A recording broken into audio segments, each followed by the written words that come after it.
स्वागत है दोस्तों एक बार फिर आप सभी का आपके अपने YouTube channel PCM with Vijay sir पर। और मैं आपके लिए फिर एक बार MCQ की जो सीरीज चल रही है फिज़िक्स की ऑब्जेक्टिव की, उसके अगले पार्ट में स्वागत करता हूं। ठीक है, तो अभी तक जो वीडियो या कह सकते हो कि जो ऑब्जेक्टिव के क्वेश्चन सीरीज़ की अपलोड हुई है, ठीक है, उसको देखते हुए आगे हम लोग अगर बढ़ा जाए तो आज का जो सीरीज़ है वो हम लोग का जो क्वेश्चन नंबर है 75 से स्टार्ट होने वाला है। यानी कि आपको हमने जो बता दिया है अभी तक उससे आगे बढ़ते हैं। ठीक है, तो 75 तक जो किया था हम लोगों ने क्वेश्चन, अब उसके आगे हम लोग बढ़ेंगे। ठीक है, तो आइए क्वेश्चन को स्टार्ट करते हैं और अपने अगले सवाल की ओर बढ़ जाते हैं। ठीक है, तो हम लोग जो है लास्ट क्वेश्चन जो था 74 तक किया था। ठीक है, तो चलिए 75 नंबर क्वेश्चन आपको दिख रहा होगा। क्वेश्चन में क्या कहा जा रहा है कि विभव मापी से मापा जाता है।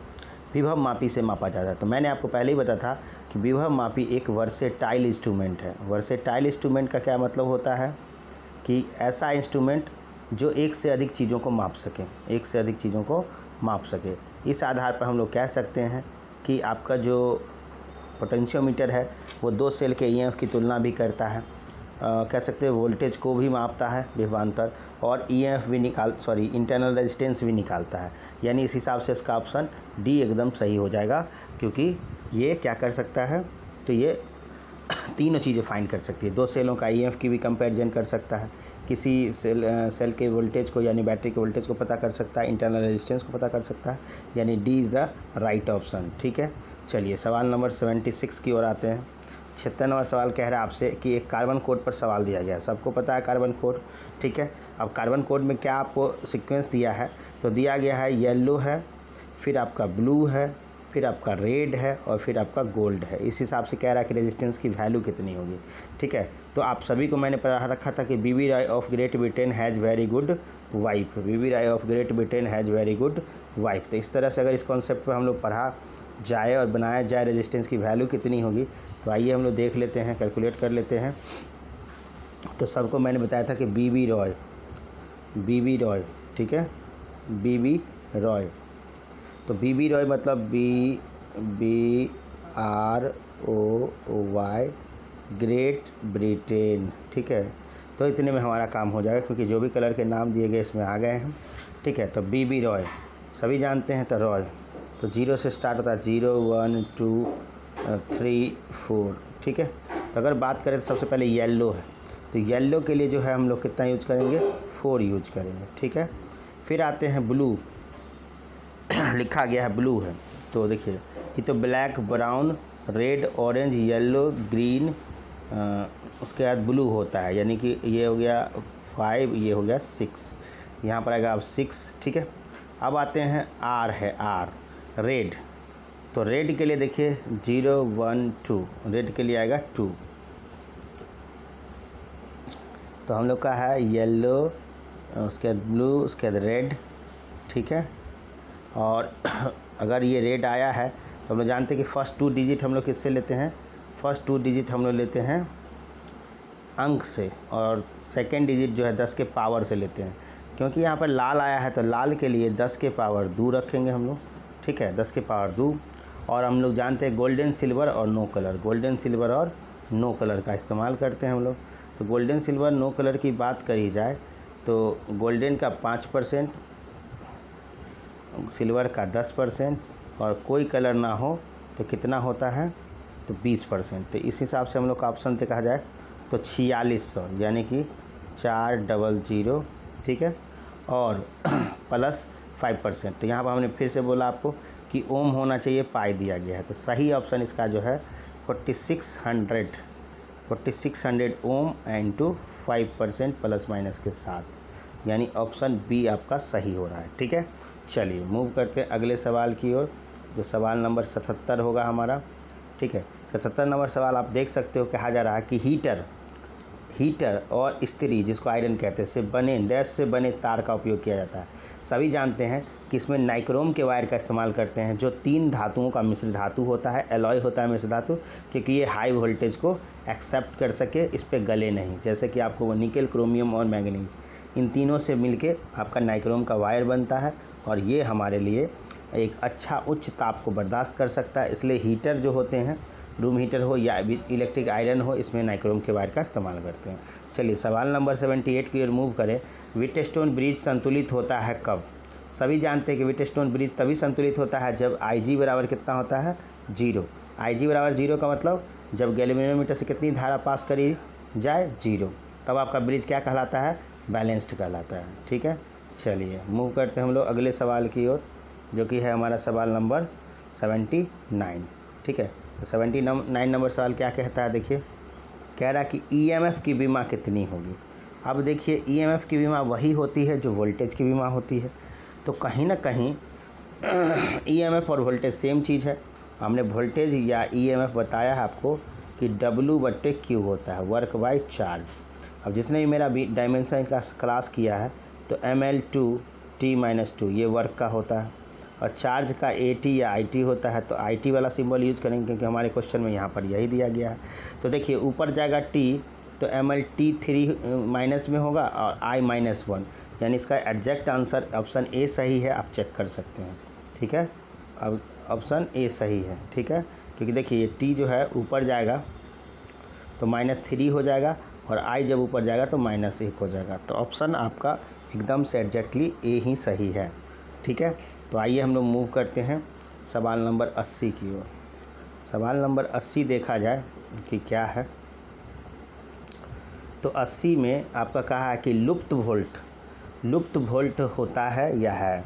देखिए, लुप्त वोल्ट का क्या मतलब है? मैंने आपको बताया था कि एक जो है सेल खुद भी अपना प्रतिरोध जो होता है उसके कारण, सेल का जो इंटरनल प्रतिरोध होता है उसके कारण एक वोल्टेज को ये खाता है, यानी सेल खुद भी यूज करता है। और एक एक्सटर्नल वोल्टेज होता है जो हम लोग पढ़े थे, V बराबर IR।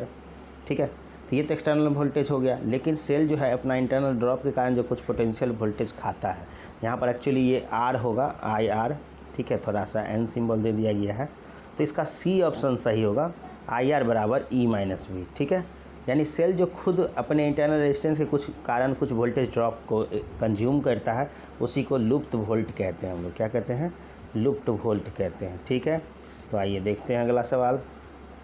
सवाल नंबर मूव करते हैं हम लोग 81 की ओर। 81 नंबर सवाल कह रहा है आपसे कि चुंबकीय क्षेत्र की विमा कितनी होती है। अब बताओ, चुंबकीय क्षेत्र की विमा चाहिए तो हमारे पास कोई और दूसरा लॉजिक है नहीं, किसी फार्मूले से निकालना होगा। तो किसी फार्मूले से कैसे निकाला जाए? तो इस फार्मूले से ऐसे निकालेंगे कि हम लोग जानते थे एक फार्मूला था F बराबर QVB। ठीक है, तो B बराबर क्या होगा? तो B बराबर होगा F/QV। मतलब इसका क्या है? फोर्स बट्टे चार्ज इंटू वोल्टेज, चलिए, तो अगर आपको मैंने पहले चैप्टर में पढ़ाया था 11th में यूनिट डायमेंशन, तो फोर्स की पता होगी। ठीक है, तो फोर्स का होता है mL/T-2, चार्ज का होता है AT या IT। यहाँ पर क्योंकि I में सिंबल दिया है तो हम लोग IT यूज करने वाले हैं। ठीक है, IT, और वेलोसिटी का होता है LT-1। यहाँ से चेक करो आप, L से L एक कट जाएगा, T से T एक कट जाएगा, I गया ऊपर, तो यहाँ पर जो रिजल्ट बचा वो MT-3 I-1। यहाँ से जो देखा जाए इस तरह का सवाल जो आपका होगा, तो यहाँ पर आपको दिख रहा है जो ऑप्शन हमारे हिसाब से वो ऑप्शन है -1। ठीक है, चेक कर लेते हैं एक बार, सॉरी। ठीक है, M1 यानी +1, T-2 और I-1। ठीक है, और L 0 हो सकता है, यानी C ऑप्शन इसका सही है। चलिए मैं आपको देख के दिखा देता हूँ, बता देता हूँ कि कौन सही हो।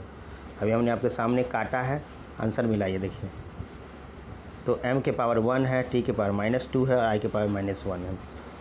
I के पावर -1, M के पावर 1, T के पावर -2 और L के पावर 0। L नहीं है तो उसको 0 पावर दे सकते हैं, यानी कि C is the right option. ठीक है, चलिए हम लोग सवाल मूव करते हैं सवाल नंबर 82 की ओर। ठीक है, 82 नंबर सवाल क्या कहता है हम लोगों को थोड़ा देख लिया जाए।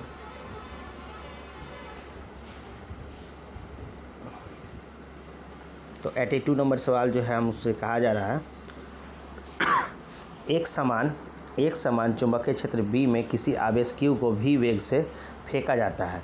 चुंबकीय बल का महत्तम हो, इसके लिए B तथा V के बीच का कोण कितना होगा। देखिए कितना आसान सा सवाल है। मैंने आपको लोरेंज बल या मैग्नेटिक फोर्स पढ़ा रखा है, Q into V cross B या VB साइन थीटा। जब भी कोई फॉर्मूला साइन थीटा पे डिपेंड करे तो साइन की जो मैक्सिमम वैल्यू होती है, यानी साइन का जो मैक्सिमम वैल्यू है, ये वेलोसिटी और मैग्नेटिक फील्ड के बीच का कोण पूछ रहा है, तो साइन मैक्सिमम 90 डिग्री पर होता है, तो यहाँ पर 90 डिग्री हो जाएगा।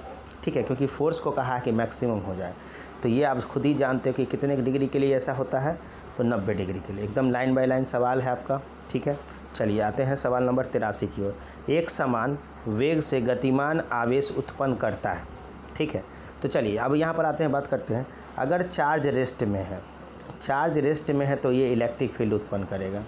चार्ज अगर गति में है तो ये इलेक्ट्रिक और मैग्नेटिक फील्ड दोनों उत्पन्न करेगा।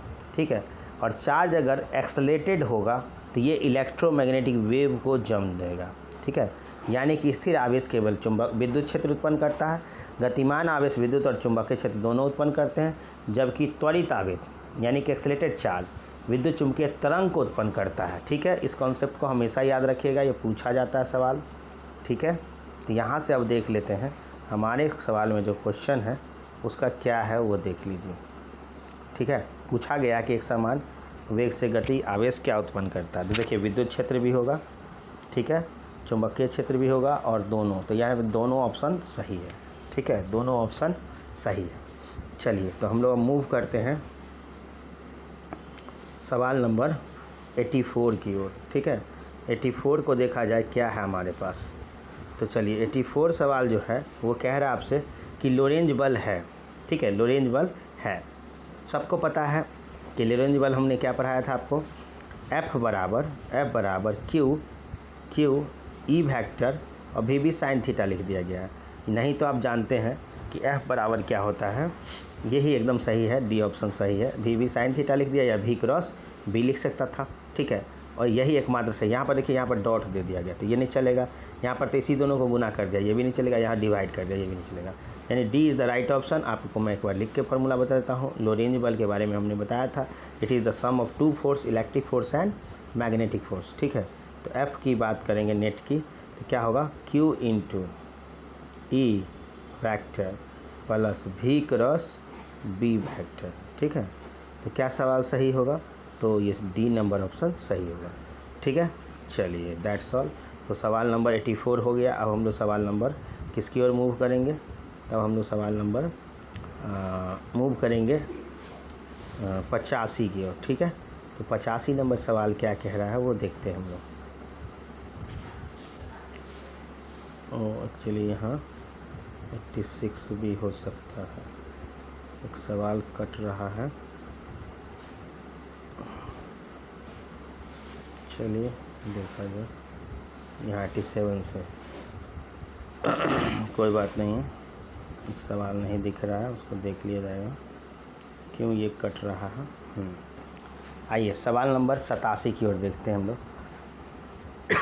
87 नंबर सवाल में कह रहा है कि एक समान चुंबकीय क्षेत्र में V वेग से गतिमान Q आवेश का आवर्तकाल स्वतंत्र होता है। ठीक है, तो ये वही बात है, साइक्लोट्रॉन में हमने आपको पढ़ा रखा था कि टाइम पीरियड साइक्लोट्रॉन की कितनी होती है और वो किस बात पर डिपेंड नहीं करता। 4 ऑप्शन दिया गया है। तो T बराबर मैंने आपको पढ़ाया था 2πm/Q इंटू B। ठीक है, चेक करिए, तो यहाँ पर मास है चार्ज का, चार्ज है और मैग्नेटिक फील्ड है, क्या नहीं है। ठीक है, तो टाइम पीरियड किस बात से स्वतंत्र है। ठीक है, तो ये देखिए 2πm/QB देख लीजिएगा जाके, ये आपको मैंने बता रखा है। तो चुंबकीय क्षेत्र तो है, आवेश भी है, वेग नहीं है और ऊर्जा होती है इसके अंदर, तो कौन नहीं होगा, यानी कि C is the right option, वेग नहीं होगा, यानी वेग से ये स्वतंत्र होता है। कौन, चार्ज पार्टिकल का आवर्तकाल वेग से स्वतंत्र होता है। ठीक है, आइए सवाल नंबर 88 की ओर मूव करते हैं। लोरेंज बल की दिशा ज्ञात की जाती। ठीक है, तो आइए देखते हैं, बहुत सारे ऑप्शन है, हमने कई तरह के क्षेत्र को बताए थे। जैसा कि हम लोग जानते हैं, एक है मैक्सवेल के दाएं हाथ का नियम, फ्लेमिंग के बाएं हाथ का नियम, एम्पियर के तैरने का नियम, या फ्लेमिंग के वाम हस्त का नियम। क्योंकि हमको लोरेंज बल की बात कर रहा है, ये लोरेंज बल में मैंने आपको बताया था कि F बराबर Q V क्रॉस B। जब भी क्रॉस आए तो स्क्रू नियम या राइट हैंड रूल से दिया जाता है। जब V से दाएं हाथ की 4 उंगलियों को V से B की ओर मोड़ते हैं तो अंगूठे में फोर्स की दिशा होती है, अंगूठे में फोर्स की दिशा होती है। इस आधार पर हम लोग किस रूल को कह सकते हैं, तो मैक्सवेल के राइट हैंड रूल से हम लोग देते हैं, मैक्सवेल के राइट हैंड रूल से देते हैं, यानी कि A is the right option, A is the right option. ठीक है, चलो दोस्तों, और आगे अगले सवाल की ओर बढ़ते हैं हम लोग। तो अगला सवाल जो होगा हमारा, जो सवाल नंबर होगा 89। ठीक है, चलिए 89 नंबर सवाल की बात अगर करें तो 89 नंबर सवाल में कह रहा है कि अनंत लंबाई के सीधे तार में 1 एम्पीयर की धारा प्रवाहित हो रही है। ठीक है, तो इससे 1 मीटर की दूरी पर चुंबकीय क्षेत्र है। सभी को पता है कि अगर ये तार है तो तार के लिए मैंने आपको पढ़ा रखा है कि वायर के लिए मैग्नेटिक फील्ड होता है μ0I/2πr। कितना? 2πr। चेक करिए आप लोग। अगर इसको चेक किया जाए तो इसमें कहा कि करंट भी 1 एम्पीयर है और दूरी भी 1 है। तो सभी को पता है कि जब ये भी 1 होगा और ये भी 1 होगा तो यहाँ पर बच जाएगा केवल μ0/2π, और μ0/2π बचेगा तो सभी जानते हैं कि μ0 का मान कितना होता है, तो 4π × 10⁻⁷। ठीक है, और नीचे 2π है तो 2π से 2 टाइम कट जाएगा ये। ठीक है, तो क्या बचेगा 2 × 10⁻⁷, और चुंबकीय क्षेत्र का मात्रा कितना होता है, टेस्ला। ठीक है, तो अगर ये देखा जाए तो कहीं क्या ऑप्शन सही होगा, तो ऑप्शन सही होगा 2 × 10⁻⁷ टेस्ला, 2 × 10⁻⁷ टेस्ला। तो इसका डी सही ऑप्शन होगा। देख रहे हैं आप लोग, पाई भी दे दिया है, लेकिन मैंने आपको बता रखा कि वायर के लिए होता है μ0I/2πr और लूप के लिए होता है μ0I/2r। ठीक है, इस बात को एकदम कंफर्म करके रखिएगा।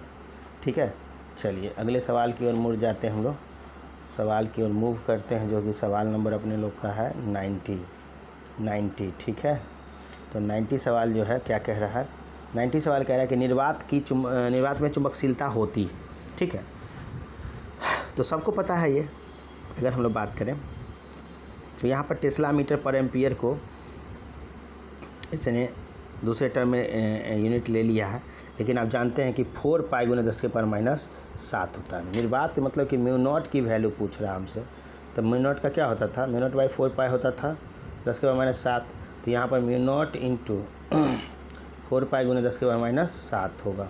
तो कहने का ये मतलब है कि 4π × 10⁻⁷ टेस्ला मीटर पर एम्पियर, लेकिन टेस्ला पर एम्पियर को हम लोग एच भी कहते हैं, हेनरी। ठीक है, एच। तो इसीलिए यहाँ से जो सही ऑप्शन होगा, निर्वात की चुंबकशीलता की बात हो रही है, तो वो कितना होगा हमारा, तो निर्वात की चुंबकशीलता का मान बी सही ऑप्शन हो जाएगा इसका। ठीक है, चलिए तो सवाल हम आगे बढ़ जाते हैं, हम लोग सवाल नंबर 90 की ओर बढ़ते हैं। सवाल नंबर 90 आपसे क्या कह रहा है, सो देखते हैं। 90 कह रहा है कि n फेरों वाली तथा r त्रिज्या वाली, है ना, n फेरों वाली तथा r त्रिज्या के किसी धारावाही लूप के केंद्र पर b का मान समानुपाती होता है लूप धारा I से। ठीक है, लूप से धारा कितना है, I है। तो बच्चों हमने पढ़ा था कि अगर लूप है तो इसके लिए होता है μ0I/2r, μ0I/2r। अब यहाँ पर बात करी जाए कि मैग्नेटिक फील्ड की बात करी गई है तो I के डायरेक्टली प्रोपोर्शनल है, और अगर टर्न दे दिया है तो आप n से गुना कर सकते हैं। ठीक है, तो कोई दिक्कत नहीं है। तो ni के सीधा समानुपाती होगा, लेकिन r के व्युत्क्रमानुपाती, क्योंकि देखो r नीचे। ठीक है, इसका सही ऑप्शन है, क्योंकि दोनों चीज़ों पे पूछा गया है। तो चलिए चेक कर लेते हैं हम लोग। तो ni के सीधा समानुपाती और 1/r के व्युत्क्रमानुपाती। ये आसान सा सवाल था और हम आपको फार्मूला बेस्ड सवाल पे ही था, तो फार्मूला आपको बता रखे हैं, आप लोग वहाँ से देख सकते हैं। एक एक फार्मूला को रिवाइज करके आप पढ़ सकते हैं।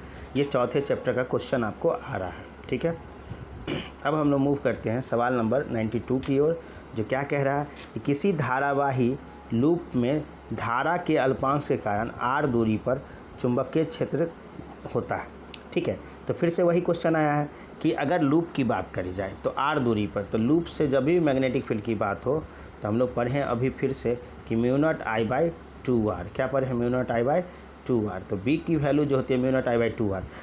अब यहाँ से आर के बारे में पूछा रिलेशन, तो देखिए म्यू नॉट आई और 2 तो कांस्टेंट है, तो यहाँ 1/r यानी कि बी समानुपाती 1/r, यानी कि B is the right option, ठीक है, यही ऑप्शन सही है। यहाँ देखो सीधा समानुपाती यार r², ये नहीं होगा, ठीक है। चलिए तो अब हम लोग मूव करते हैं सवाल नंबर 92 की ओर, ठीक है। सवाल नंबर 92 की ओर हम लोग मूव करेंगे, और ये क्या है, 92 तो कर लिया हमने, 93 की ओर मूव करेंगे, ठीक है। सवाल नंबर 93 देखिए, 93 नंबर सवाल में कहा कि यदि किसी परिनालिका के अंदर लोहे का छड़ रख दिया जाता है, यदि किसी परिनालिका के अंदर लोहे का छड़ रख दिया जाता है तब परिनालिका का चुंबकीय क्षेत्र हो जाता है, क्या होता है। तो याद करो बच्चों, मैंने पढ़ाया था कि परिनालिका के अंदर जब आप एक सॉफ्ट आयरन कोर रख देते हैं तो उसकी मैग्नेटिक फील्ड और बढ़ जाती है, क्या हो जाती है, और बढ़ जाती है। इसके अंदर जब रॉड रखोगे, रॉड, तो इस रॉड को रखने पर क्या होगा कि रॉड एक छड़, क्या है, लोहे का छड़, एक खुद ही फिर लौह चुंबकीय पदार्थ है। अब लौह चुंबकीय पदार्थ के अंदर किसी चीज़ को रख देंगे, उसकी क्या हो जाएगी, मैग्नेटिक फील्ड बढ़ जाएगी, ठीक है। तो इसका सही ऑप्शन होगा ए, बढ़ता है, ठीक है, बढ़ता है, यानी परिनालिका के अंदर कोई छड़ को रखा जाए तो उसका बढ़ जाता है, ठीक है। ओके, अगला सवाल हम लोग देख लेते हैं, जो सवाल नंबर हमारा होगा 94, ठीक है। 94 में कहा कि 1 एम्पियर का मान होता है। तो 1 एम्पियर का मान आपको पढ़ाए थे डेफिनीशन ऑफ 1 एम्पियर कि 2 × 10⁻⁷ न्यूटन का बल अगर लगता है। देखो यहाँ पर दे दिया है 2 × 10⁻7 एम्पियर, यूनिट से ही पकड़ो, यहाँ 2 × 10⁻7 जूल, यहाँ दिया 2 × 10⁹ एम्पियर, और यहाँ दिया 2 × 10⁻7 न्यूटन पर मीटर, ठीक है। तो ये ऑप्शन एकदम से सही है, तो ऑप्शन सी सही होगा, ठीक है। चलिए अगले सवाल की ओर बढ़ जाते हैं, सवाल नंबर 95, ठीक है। 95 की ओर बढ़ते हैं, क्या है 95, तो 2 सवाल और बच रहे हैं 95, ठीक। तो यहाँ पर कहा जा रहा है कि एक समान चुंबकीय क्षेत्र उत्पन्न करता है, ठीक है। किस किस से एक समान चुंबकीय क्षेत्र उत्पन्न हो सकता है, तो एक सीधे धारावाही चालक से कह रहा है, तो नहीं, ये तो आर पे डिपेंड करेगा। फिर कह रहा है वृत्तीय लूप के केंद्र पर, ठीक है, वृत्तीय लूप के केंद्र पर, तो केंद्र पर भी बात करी जाए तो mu not I by 2r, ठीक है। एक होता है परिनालिका के अंदर और एक होता है कहीं भी, तो सबसे सही आंसर सही है कि परिनालिका के अंदर जो है एक समान चुंबकीय क्षेत्र बना होता है। परिनालिका किसको कहते हैं, जब एक स्ट्रेट रॉड पर, लोहे के कोर पर अगर कॉइल को नज़दीक नज़दीक लपेट दिया जाए तो हमने बोला था कि उससे किसका निर्माण होता है, परिनालिका का निर्माण होता है, ठीक है, परिनालिका का निर्माण होता है। चलिए, तो वीडियो लंबा नहीं हो इसलिए इस वीडियो का पार्ट हम लोग यहीं तक रखते हैं। अगले पार्ट में जो कि तुरंत इसके बाद अपलोड होगा, ठीक है, अगले पार्ट में जो तुरंत अपलोड होगा उसमें हम लोग 96 नंबर क्वेश्चन से करेंगे, ठीक है। और यहाँ तक के वीडियो को आप लगातार वीडियो और एक प्लेलिस्ट दिया गया है, आप हमारे चैनल पे जाएंगे तो वहाँ पे एक प्लेलिस्ट मिलेगा जिसमें कि 4 या 5 या 6 जो भी वीडियो होंगे डाले गए हैं, ठीक है। तो उसी में ये भी मिल जाएगा और एक सीरीज़ से पढ़ेंगे, ठीक है। वीडियो लंबा ना हो इसलिए मैं दूसरे वीडियो में आऊँगा, नहीं तो इसी वीडियो को अगर कंटिन्यू करते तो थोड़ा लंबा हो जाता, ठीक है। तो आशा करते हैं कि आपको ऑब्जेक्टिव सही समझ में आ रहा होगा, ठीक है। थोड़ा सा चैनल को लाइक, सब्सक्राइब, शेयर सब कुछ ज़रूर करें, ठीक है। कमेंट जरूर करें कि सर कैसा लगता है, अपना फीडबैक ज़रूर हमें दें, ठीक है। इससे हमको थोड़ी सी मोटिवेशन मिलती है और हम आगे फिर आपके लिए काम करेंगे, ठीक है। मिलते हैं नेक्स्ट पार्ट में, तब तक के लिए जय हिंद।